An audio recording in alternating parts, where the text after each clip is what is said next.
अकेला रहने में समर्पण चैतन्य की अंतिम अवस्था है, समाधि की अवस्था है।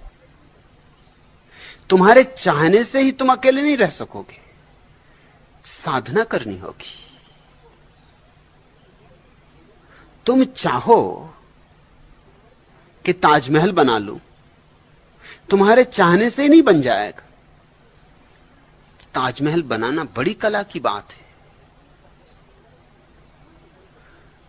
तुम चाहो कि तुम्हारी बगिया में बड़े बड़े फूल खिलें, कमल खिलें, मगर तुम्हें बागवानी सीखनी होगी। ये चाहने से नहीं हो जाएगा, ये कोई कल्पना की ही बात नहीं। और ताजमहल तो कुछ भी नहीं, कमल के फूल तो कुछ भी नहीं। वो जो भीतर कमल का फूल है, वो जो भीतर ताजमहल है, वो जो समाधि की अंतिम अवस्था है, उसके लिए गहन साधना से गुजरना होगा। चाहता तो कौन नहीं है कि अकेला रहे, लेकिन सभी की ये दुविधा है। अकेले रहो तो अकेलापन खलता है, और किसी के साथ रहो तो उसके साथ रहने में झंझट होती है। न साथ रह सकते ना अकेले रह सकते, यही तो मुसीबत है प्रत्येक की। कोई तुम्हारी ही नहीं, सभी की।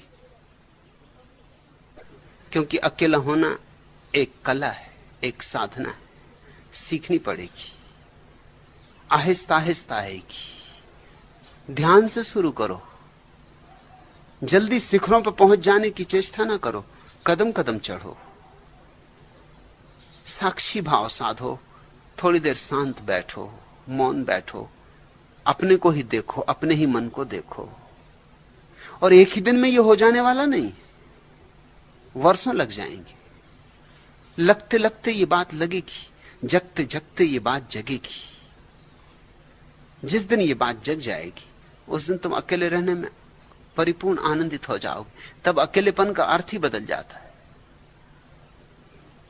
तब अकेलेपन में दूसरे की कमी नहीं खलती, तब अकेलेपन में अपने होने का आनंद आने लगता है।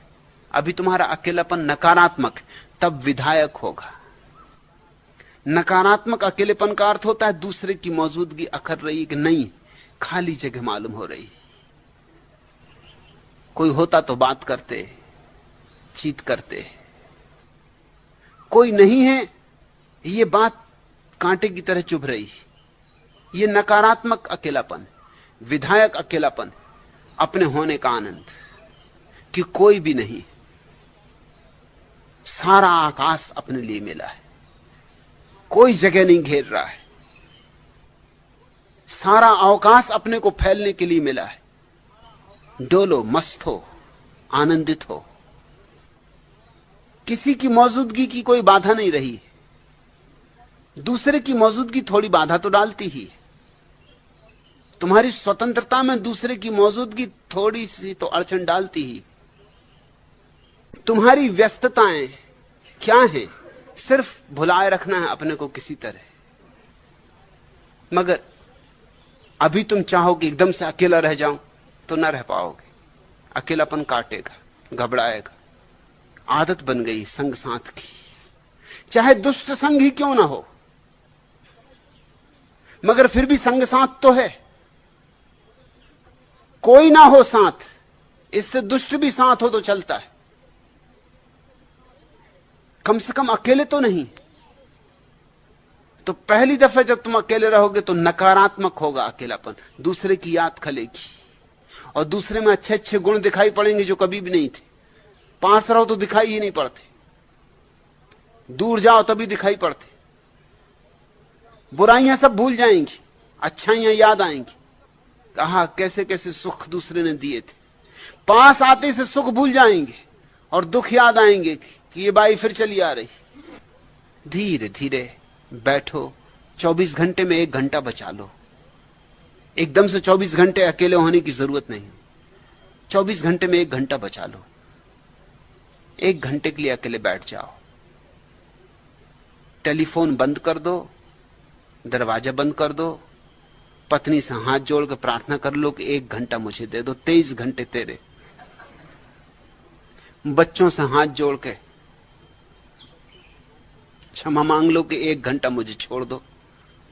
23 घंटा जो भी तुम्हें करना हो, जैसी घूंगर मुतनी हो मूतना, मगर 1 घंटा मुझे छोड़ दो। आ जाएगा जब तुम अकेले रह सको परम आनंदित। जानना अब तुम्हारा असली जन्म हुआ। तुम द्विज बने, तुम ब्राह्मण हुए, क्योंकि अब तुम्हारा ब्रह्म से संबंध हो सकता है।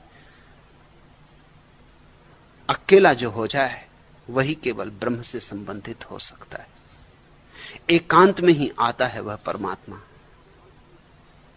जब तुम बिल्कुल शून्य होते हो तभी वह आता है और तुम्हें भर देता है, सदा के लिए भर देता है।